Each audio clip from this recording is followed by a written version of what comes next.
स्वागत है आप सबका। आज का हमारा अध्ययन का बिंदु है गुण संधि। देखिएगा, अच संधि में से हम दीर्घ संधि को पढ़ चुके हैं और आज अध्ययन करेंगे गुण संधि का। देखिए, गुण संधि की पहचान की अगर हम बात करते हैं तो इसकी पहचान है ए, ओ, आर और अल। जिस प्रकार से हमने दीर्घ संधि की पहचान लिखी उसी प्रकार से हमने यहाँ पे गुण संधि की पहचान भी लिखी है। एक बात मैं फिर से स्पष्ट कर देना चाहता हूं।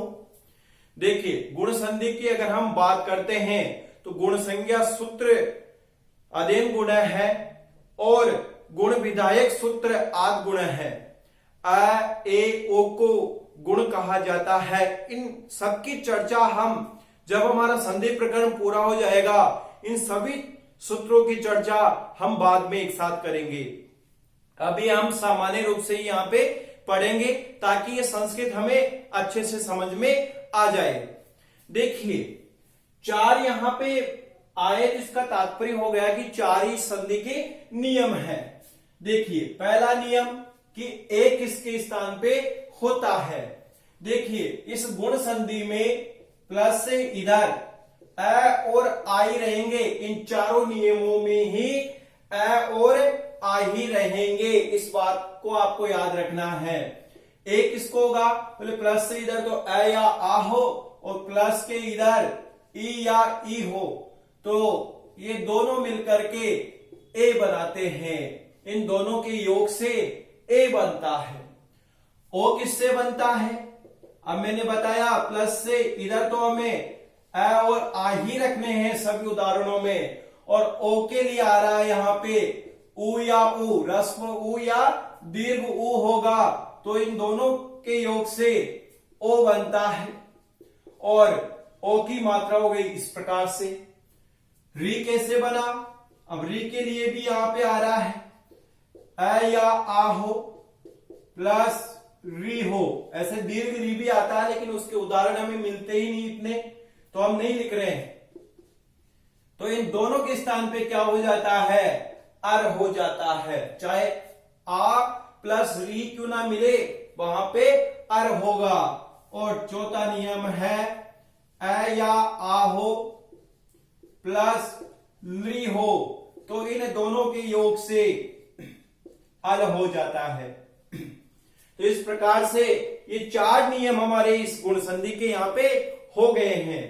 देखिए, एक मात्रा आ रही है ना यहाँ पे, मैं एक अपने तरीके में समझाना चाह रहा हूं इसे। अगर जहां पे भी एक मात्रा दिखे, चाहे ए की या ओ की, तो वहां पे गुण संधि है। और जहां पे दो मात्रा दिखे, यानी इसी पे डबल हो जाए, इसी पे हो जाए, आई और औ, तो वृद्धि संधि है। देखिए, ओ की मात्रा और संधियों में भी आती है, लेकिन जब हम उन और संधियों को पढ़ लेंगे तो कंफ्यूजन भी दूर हो जाएगा। अभी तो आप ये ध्यान रखो, ए और ओ की मात्रा आ रही तो गुण संधि है। फिर यशोदा, सरोज, नमो नमः, उनकी चर्चा हम बाद में करेंगे विसर्ग संधि के अंतर्गत, कि वहां पे भी ओ आ रहा है तो वो उस ओ की पहचान कैसे है। ये नियम लिख लीजिए ऐसे कैसे। अभी हम उदाहरणों के माध्यम से देखते हैं इनको।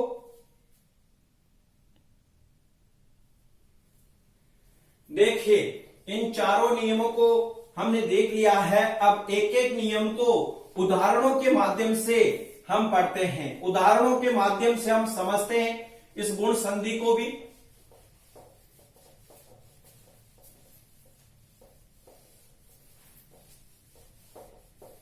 देखिए, हमारा पहला नियम आ रहा था यहाँ पे प्लस से पहले अ या आ हो और प्लस के बाद में ई या ई हो, तो इन दो वर्णों के योग से क्या बन रहा है? ए बन रहा है, और ए की मात्रा होती है ऐसे। अब देखिए, उदाहरणों के माध्यम से हम देखते हैं। पहले हम देख लेते हैं ए प्लस ई बराबर ए। ए और ई को भी मिलाएंगे तो ए होगा, इधर से ए ले लिया और इधर से ई ले लिया है। उदाहरण हमारा आ रहा है उप प्लस इंद्र है। देखिएगा, जो ये ई वाला आ रहा है प्लस के इधर, हमने दीर्घ संधि में में सारणी के माध्यम से बहुत सारे शब्द लिखे थे कि ह्रस्व इकारांश से प्रारंभ होने वाले कौन कौन से शब्द है और दीर्घ इकारांश से प्रारंभ होने वाले कौन कौन से हैं। तो जो ई और उ में जो सारणी में शब्द लिखाए थे दीर्घ संधि में, आप उन्हें याद रखिएगा। देखिए उप प्लस इंद्र यहाँ पे आया, इधर अ आ रहा है और इधर ई आ रहा है, हमारी स्थिति मिल रही है। तो हमने यहाँ पे जो प्रक्रिया हम समझने की है वो उससे समझ रहे हैं। इधर से अ लिया और इधर से ई ले लिया, जो शेष बच गया उसे ऐसा का ऐसा ही लिख दिया। अ और ई के योग से क्या बना, यहाँ पे ए बन गया है और जो शेष बच गया उसे ऐसा का ऐसा ही लिख दिया है। देखिए हमारे सामने स्थिति आ गई है। अब हम मिलाते हैं। देखिए इस पैर में ए मिल गया और जो पीछे है वो ऐसा का ऐसा ही आ गया। तो उप प्लस इंद्र का संधि पद जाकर के बनता है उपेंद्र। अब देखिए एक की मात्रा आ गई। अभी तो आप यही याद रखिए कि एक की मात्रा आते ही गुण संधि होती है। आगे जब और संधि आएगी उनमें ए ओ की इत्यादि मात्राएं आएगी तो वहां पे हम देखेंगे उस स्थिति को। अगर इसका संधि विच्छेद करने के लिए बोला जाता तो देखिए एक ही मात्रा जहां दिख रही है वहां आप लाइन खींचिएगा और लाइन खींचने के पश्चात देखो इधर तो क्या है उपा शब्द होता ही नहीं है, उप होता है। और जब हम उपसर्ग पढ़ेंगे तब हमें यह भी आ जाएगा, उपसर्ग है। और इंद्र में बताइए सारणी के माध्यम से हम ह्रस्व ई करे थे या दीर्घ, तो वहां सारणी में हम इंद्र में ह्रस्व ई करे थे। अब इसी प्रकार से दूसरा उदाहरण आ रहा है इसका। देखिए सूर्य प्लस इंद्र है। अब देखिए यहां पे भी अ और ई स्थिति दिख रही है, हमें गुण संधि की हो रही है। तो इससे हमने अ अलग किया, इधर से ई ले लिया और जो शेष बच गया उसको ऐसा का ऐसा ही लिख दिया। अ और ई को मिलाए तो यहां पे क्या हो गया है, ए हो गया है। जो शेष बचा हुआ है उसे ऐसा का ऐसा ही लिख दिया। अब देखिए अब हमारी स्थिति यहां तक बन गई। अब हम मिलाते हैं। देखिए सुर र हलंता ए इसमें आके मिल गया और जो पीछे था उसको ऐसा का ऐसा ही लिख दिया, सुरेंद्र। इस प्रकार से हमारा संधि पद बना। अगर यहाँ पे संधि विच्छेद किया जाए तो जहां पे एक ही मात्रा है उसके नीचे लाइन खींचिए और वहीं से शब्दों को तोड़िए। देखिए इधर आ गया सुर और इधर आ गया इंद्र है, और इंद्र में हमने जो ई लिखा है वह ह्रस्व ई लिखा है। अब देखिए तीसरा उदाहरण भी हम देख लेते हैं। न प्लस इति, ये हमारा उदाहरण आया। न में अ और इधर से ई, तो गुण संधि की स्थिति हमें मिल रही है हमारे इस नियम के अनुरूप। तो हमने इससे अ अलग किया, इधर से ई लिया और ये रहा ती। अ और ई मिलके क्या हो गया, यहाँ पे ए हो गया है। इधर ती शेष रहा, इधर न रहा। अब मिलाते हैं तो देखिए न में एक की मात्रा और ती आ गया, नेति। इस प्रकार से हमारा यहाँ पे संधि पद बना। अगर हम इसके विग्रह करते हैं तो जहां पे एक की मात्रा है वहां पे लाइन खींचिएगा। अब देखिए नए का अर्थ होता नहीं, जब हम अव्यय पढ़ेंगे तब ये पद भी हम देख लेंगे। और इति में ई हमने सारणी में ह्रस्व किया था, तो न प्लस इति। इस प्रकार से हमारा शब्द बन गया है। एक और उदाहरण हम देख लेते हैं। ज्ञान प्लस इंद्रिय है। देखिएगा इधर हमें अ मिला, इधर हमें ई मिला, तो हमारी स्थिति गुण संधि की हो गई है। हम यहां पे डायरेक्ट भी बना सकते हैं, ज्ञानेन्द्रिय अ और ई मिलके ए हो गया, लेकिन हमारे इसी के अनुरूप हम समझते हैं। देखिए ज्ञान, इधर से अ लिया, इधर से ई लिया, जो शेष बच गया उसको हमने ऐसा का ऐसा ही लिख दिया है।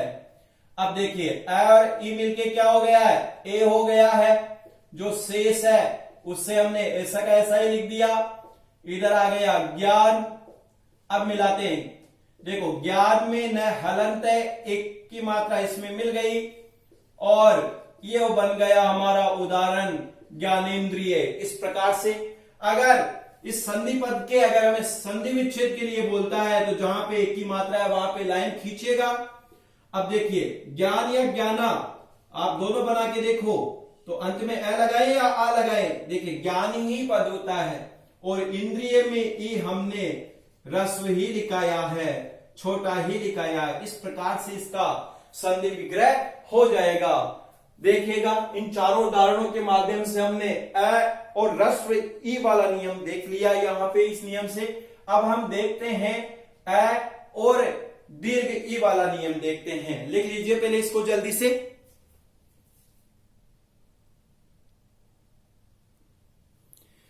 अब देखिएगा अ प्लस दीर्घ ई वाला लेते हैं, अ प्लस दीर्घ ई, इधर से रस्व ले लिया। अब दीर्घ ई वाला देखते हैं उदाहरण इस नियम के अनुरूप भी।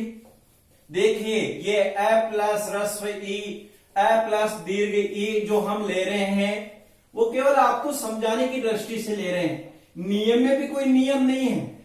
आपको देखना इन उदाहरणों को पढ़ने के पश्चात डायरेक्ट ही ये गुण संधि आ जाएगी और डायरेक्ट ही आप कर दोगे न प्लस इति, नेति, उप प्लस इंद्र, उपेंद्र।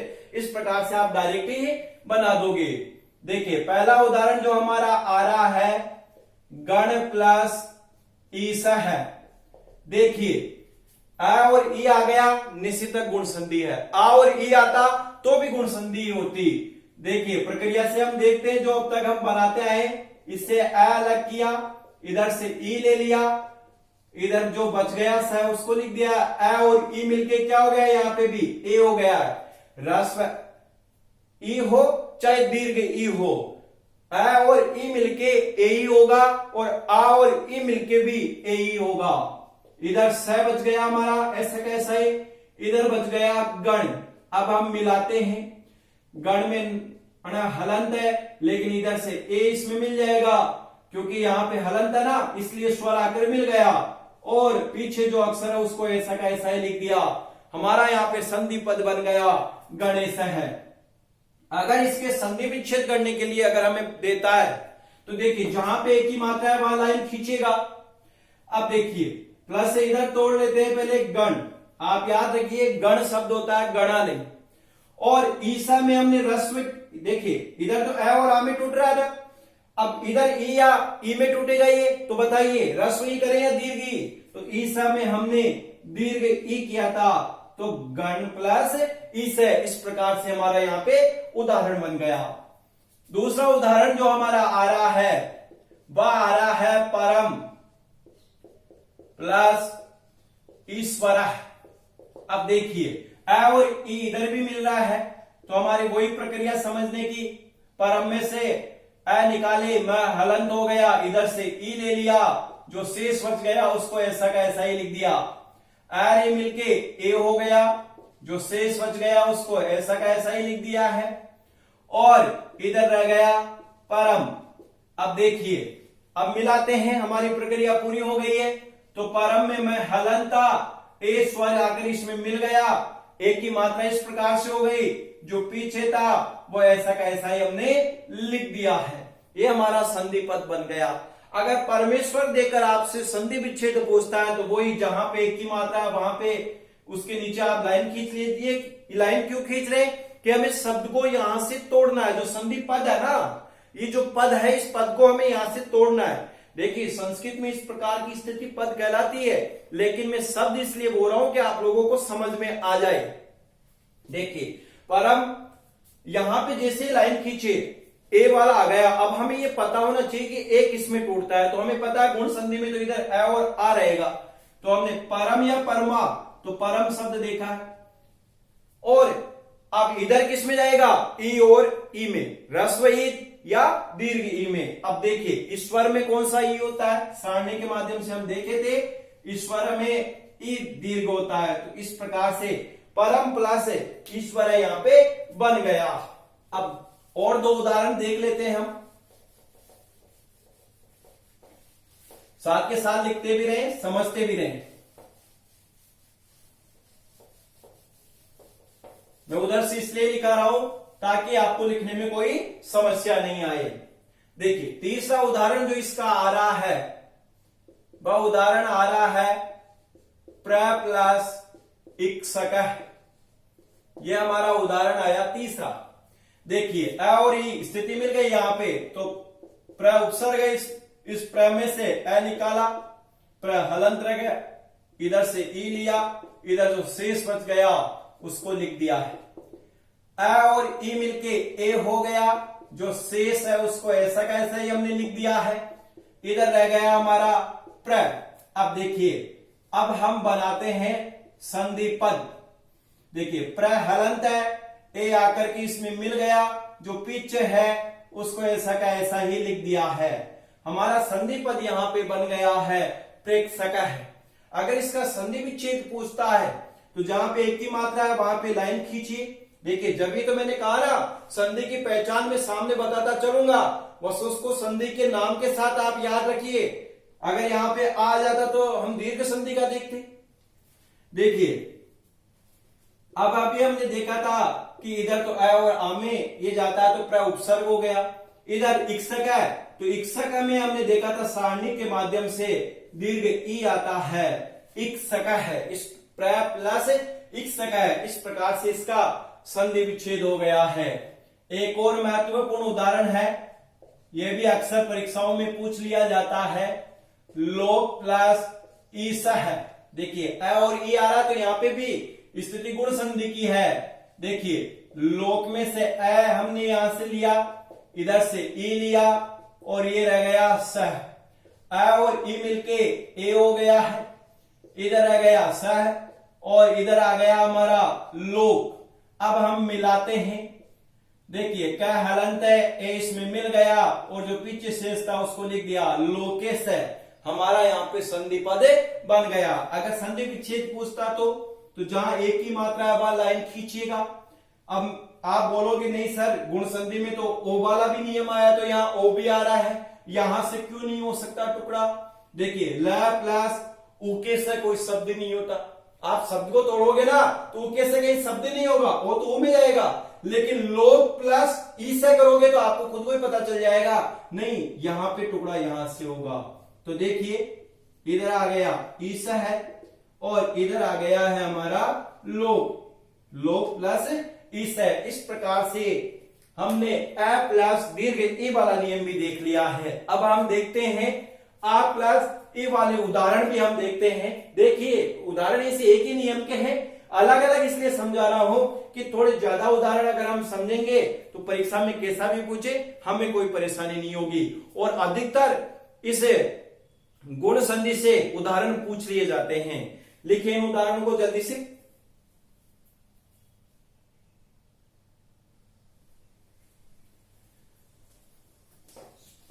देखिए आगे देखते हैं हम इन्हीं उदाहरणों को।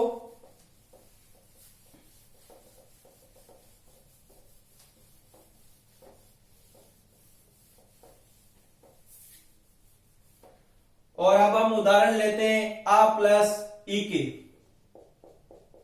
ये भी मिलकर के यहां पे ए ही होगा इन दोनों के योग से भी। और देखिए हमारा जो उदाहरण आ रहा है वह उदाहरण आ रहा है यथा प्लस इच्छम। देखिएगा आ और ई आ रहा है, यथ में से आ अलग किया, इधर से ई ले लिया है, जो शेष बच गया उससे हमने ऐसा कैसा ही लिख दिया। देखिए आ और ई मिलके भी ए ही होगा, जो शेष है उसको ऐसा कैसा ही लिख दो। और इधर रह गया यथ। देखिए थ हलंत है, जब हम मिलाते हैं तो देखिएगा यथ थ हलंता, ए इसमें एक की मात्रा मिल गई, ए आएगा तो मात्रा यहां पे लग गई है और जो पीछे आ गया उसको ऐसा कैसे हमने लिख लिया यथेच्छम। हमारा यहाँ पे संधि पद बना। अगर संधि विच्छेद पूछता तो वही प्रक्रिया जहां पे एक की मात्रा वहां निशान लगाइए और यही से शब्दों को तोड़िए। देखिए इच्छम रस्व ही हो गया, इच्छा से, इच्छा शब्द था लेकिन ये समास वाली प्रक्रिया है, जब हम देखेंगे तब आपको समझ में आ जाएगा। और इधर यथा में आप याद रखिएगा आ होता है, जब हम अव्यय पढ़ेंगे तो वहां पे भी हम ये उदाहरण आपको बता देंगे ऐसा का ऐसा ही। अब देखिए दूसरा उदाहरण भी देखते हैं, तथा प्लस इव। इसका दूसरा उदाहरण आ रहा है तथा प्लस इव। अब देखिए यहां से हमने आ को अलग किया है, इधर से ई ले लिया, जो शेष बच गया उसको ऐसा का ऐसा ही लिख दिया। आर मिलके ए हो गया, जो शेष है उसे ऐसा का ऐसा ही लिख दिया है। हमारी स्थिति आ गई इस प्रकार से। अब थ हलंत है, ए इसमें मिल गया, तथैव इस प्रकार से हमारा यहाँ पे बना। देखो आ निकल जाएगा यहां से, जब स्थिति बनेगी ना गुण संधि की तो वो इस प्रकार से होगी।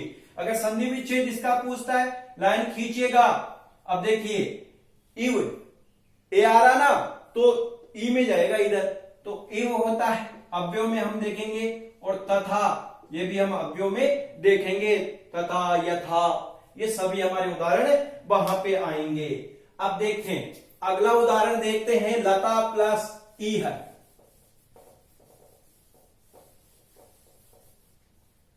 लता, तीसरा उदाहरण आ रहा है, लता प्लस ई है। देखिएगा लता प्लस ई को भी देख लेते हैं। आ और ई आ रहा है तो गुण संधि की स्थिति है। आ लग किया, इधर से ई ले लिया, शेष बच गया है। आ और ई मिलके ए हो गया है, इधर शेष है और इधर बच गया लत। देखिए तय हलंत है, ए आकर के इसमें मिल जाएगा तो इसकी मात्रा हो गई लते है। इस प्रकार से हमारा संधि पद बना। अगर संधि विच्छेद पूछता है तो हम जहां पे ए है वहां पे लाइन खींचेंगे। अब देखिए सारणी में ई है, हमने रस्व ई किया था, लत शब्द नहीं होता है, लता जरूर होता है। जो हम शब्द पढ़े थे आकारांत स्त्रीलिंग, उसमें भी हम ये उदाहरण लिख करके आए हैं। एक और उदाहरण देख लेते हैं इसी नियम का, और वो उदाहरण आ रहा है यथा प्लस इष्टम। फोर्थ नंबर का उदाहरण आ रहा है यथा प्लस इष्टम। अब देखिएगा आ और ई आ रहा ना यहां पे भी, तो देखिए यथ प्लस आ प्लस ई, जो शेष है उसको ऐसा कैसा ही लिख दिया है। आर ई मिलके क्या हो गया यहाँ पे ए हो गया है, जो ऊपर शेष बचा हुआ उसको ऐसा कैसा ही लिख दिया। अब हम मिलाते हैं, देखिएगा यथ में थ हलंत है तो इसमें ये एक मिल जाएगा, तो एक की मात्रा हो गई, जो शेष है उसको ऐसा कैसा ही लिख दिया। ये टेस्टर, इस प्रकार से हमारा उदाहरण बना। अगर इसका संधि विच्छेद करते हैं तो वही एक ही मात्रा जहां है उसके नीचे लाइन खींचिएगा। अब देखिए इष्टम में ए हम सारणी में रस्व लिखे थे, दीर्घ संधि पढ़ रहे थे, वहां में रस्व की सारणी लिखाया था। और यथा में अभी मैंने बताया था यथ नहीं यथा हमें करना है। इस प्रकार से आ और ई का उदाहरण हो गया रस्वी का। अब हम देखते हैं उदाहरण आ और दीर्घ ई के उदाहरण। आ और दीर्घ ई मिलके भी ए ही बनाएंगे।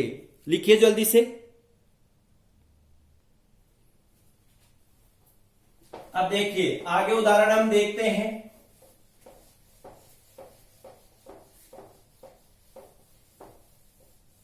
आ प्लस दीर्घ ई बराबर भी ए ही हमारा यहां पे होता है। देखिए उदाहरण आ रहा है रमा प्लस ईसह। देखिए आ और दीर्घ ई, तो देखिए यहां पे भी वही प्रक्रिया अपनाइए आप। इधर से आ ले लिया, मैं हलंत रह गया, इधर से ई ले लिया और इधर बच गया हमारा सह। आ और ई मिलके क्या हो गया ए हो गया है, इधर बच गया सह और इधर शेष रह गया रा। अब देखिए मिलाते हैं तो मैं हलंत है, एक की मात्रा मिल जाएगी और पीछे जो है ऐसा कैसा ही लिख दिया रमेश है, ये हमारा बन गया है, ए आ गया। अगर यार टुकड़े कराने क्या आता, संधि विच्छेद अगर हमसे पूछता है जहां पे ए है वहां पे लाइन खींचिए। अब देखिए इधर तो ई में जाएगा तो ईस में ई दीर्घ होता है और रम नहीं रमा शब्द हमने लिखा था, संस्कृत में रमा शब्द होता है। इस प्रकार से रमा प्लस ईस हमारा उदाहरण बन गया है। एक दूसरा उदाहरण और लिख लीजिए आप, गुणाका प्लस ईस है। गुणाका प्लस ईस है, ये उदाहरण भी महत्वपूर्ण है, अधिकतर परीक्षाओं में पूछा जाता है। देखिए गुणाक, इधर से आम ने लिया, इधर से ई लिया, जो शेष बच गया उसको ऐसा कैसा ही लिख दिया है। आर ई मिलके ए हो गया है, जो शेष बच गया उसे ऐसा का ऐसा ही लिख दिया है। इधर रह गया हमारा गुणाक का हलंत है। अब देखिए मिलाते हैं, गुणाक का हलंत है, ए आकर के इसमें मिल गया तो गुणाके इस प्रकार से हमारा शब्द बना है। अब टुकड़े की बात आए संधि पद में, तो जहां पे ए है वहां पे लाइन खींचिए। अब देखिए टुकड़ा करते हैं, इधर तो ई में चला जाएगा, तो ई समय ई दीर्घ होती है। अब ध्यान रखना, गुणाका शब्द होता है, गुणाक नहीं होता है। शब्द कौन सा होता है? गुणाका होता है। अब देखिए ऐसे ही और उदाहरण हम देख लेते हैं इसके। अब हमें ये प्रक्रिया समझ में आ गई ना, तो अब हम डायरेक्ट भी कर सकते हैं इन उदाहरणों को। देखिए उदाहरण आ रहा है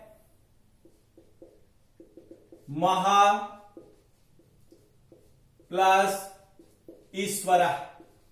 अब देखिए आ और ई मिलके भी क्या होता है? ए होता है। तो हम यहीं पे बना सकते हैं, मह और ई मिलके ए हो गया, महे, और जो पीछे का है वो ऐसा कैसे लिख दो, महेश्वर है। इस प्रकार से बनेगा। अगर इस प्रकार से किसी को समझ में नहीं आ रहा ना, तो इस प्रकार की आप स्थिति करके इसको भी बना सकते हो। और इसी प्रकार से एक और उदाहरण है चौथा, राका प्लस ईस है। अब देखिए आर ई मिलके क्या हो गया? ए हो गया। तो हम यहीं से अलग कर लेते हैं, दोनों के स्थान पे ए हो गया, इधर से आ निकालेंगे तो क्या हलंत रहेगा? आ और ई बराबर ए, और जो पीछे शेष बच गया इधर सर, राकेश है, ये बन गया। अगर हम ये समझ में आ गया ना, तो हमें डायरेक्ट भी समझ में आ जाएगा, राकेश है। अगर संधि विच्छेद पूछे राकेश में, तो राका प्लस ईस है। राका का तात्पर्य रात से है, रात को राका कहा गया है। आप इसको अच्छे से याद रखें, राका प्लस ईस है, राकेश से बन गया। अगर ये स्थिति नहीं समझ में आ रही है तो आप इसे खोल के भी देख सकते हैं। लिखिए जल्दी से इनको। देखिएगा यहां पे राका प्लस ईस है, तो यहां पे रात के स्वामी चंद्रमा से हो गया।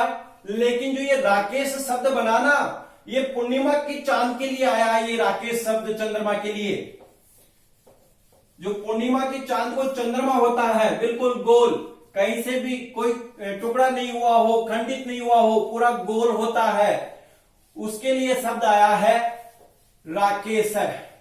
अब देखिए मैं कुछ उदाहरण यहां पे देता हूं इसी नियम के, आपको कितने समझ में आए हैं आप बनाइए इनको, साथ के साथ बनाते चले। तथा प्लस इति, साथ के साथ यहां पे आप लोग बनाते चले। सूर्य प्लस ईसा है, तथा प्लस इति, सूर्य प्लस ईसा है। धरा प्लस ईश्वर है। इनको आपको बनाना है संधि पद। एक और महत्वपूर्ण उदाहरण है जिसमें अक्सर हमसे गलतियां हो जाती है, राज प्लस इंद्र। देखिए मैंने राजा प्लस इंद्र नहीं किया है, राज प्लस इंद्र किया है, और शुद्ध यही है इसका। इसको भी आपको बनाना है। आगे आप बनाइए संधि पद वाले उदाहरण बनाइए। आप संधि पद है ना, इनको संधि पद बनाना। आप संधि पद वालों को विच्छेद आपको करना है, और मैं उनमें से कुछ उदाहरण यहां पे दिखाता हूं, क्रम वाइज लिखा देता हूं। देखिए इन चार को तो आपको संधि पद बनाना है। अब देखिए संधि विच्छेद करना आपको। तवेच्छा, तवेच्छा के पश्चात आप उदाहरण लीजिए। महेश्वर तो हमने कर लिया है, देवेश लेते हैं। देवेश है, फिर आप उदाहरण लीजिए महेश है,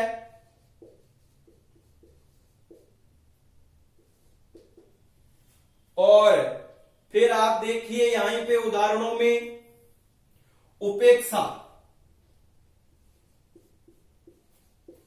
उपेक्षा, और एक शब्द और लिख लीजिए।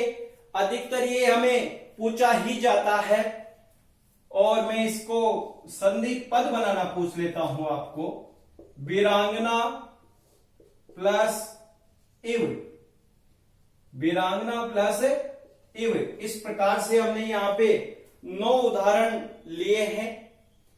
तथा प्लस इति, आ और ई मिलकर के क्या हो जाएगा? यहां पे ए हो जाएगा, तो उदाहरण हमारा बनेगा यहां पे तथेति। अब देखिए सुर प्लस ईस है, आ और ई मिलके ए हो जाएगा, तो संधि पद यहां पे बन जाएगा सुरेश है। धरा प्लस ईश्वर है, आ और ई मिलके ए हो जाएगा, तो उदाहरण हमारा बन जाएगा धरेश्वर। अगर संधि विच्छेद पूछे तो जहां पे ए आ रहा ना वहां लाइन खींच लेगा। राज प्लस इंद्र है तो उदाहरण हमारा हो जाएगा राजेंद्र, इस प्रकार से। अब देखिए तवेच्छा, तो यही लाइन खींच लेंगे, यहीं से टूटेगा। तो देखिए इच्छा, इधर इच्छा में ही रस्व है, तव प्लस इच्छा। देवेश है तो देखिए देव शब्द होता है और यहीं से टूटेगा जहां पे ई की मात्रा है, और ये आ गया ईस है।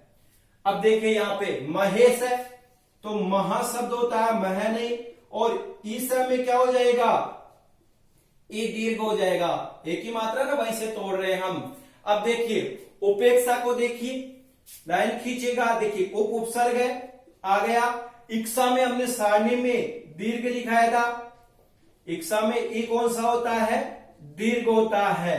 अब देखो वीरांगना प्लस शिव को मिलाते हैं हम यहां पे, देखिए वीरांगन, आ और ई मिलके ए हो गया तो वीरांगने हुए। इस प्रकार से हमारा यहाँ पे शब्द बनेगा, और यहाँ पे इसमें संधि हो गई है, गुण संधि हो गई है। इस प्रकार से हमारे गुण संधि के अंतर्गत जो पहला नियम था, उस पहले नियम को हमने विविध उदाहरणों के माध्यम से पहले अच्छे से समझा, और फिर कुछ उदाहरणों को लिख करके हमने किया भी। देखिए आपको ये उदाहरण भी संस्कृत की नोटबुक में लिखने हैं। अगर ये डायरेक्ट समझ में नहीं आ रहे ना तो आप रफ नोटबुक में इनकी प्रक्रिया खोल के भी बना सकते हैं। तो अभी जो लिखाया मैंने, जो गुण संधि, उसकी पहचान और उसके चारों नियम, वो आपको याद करने हैं। आगे के उदाहरण हम पढ़ेंगे अगली कक्षा में। धन्यवाद।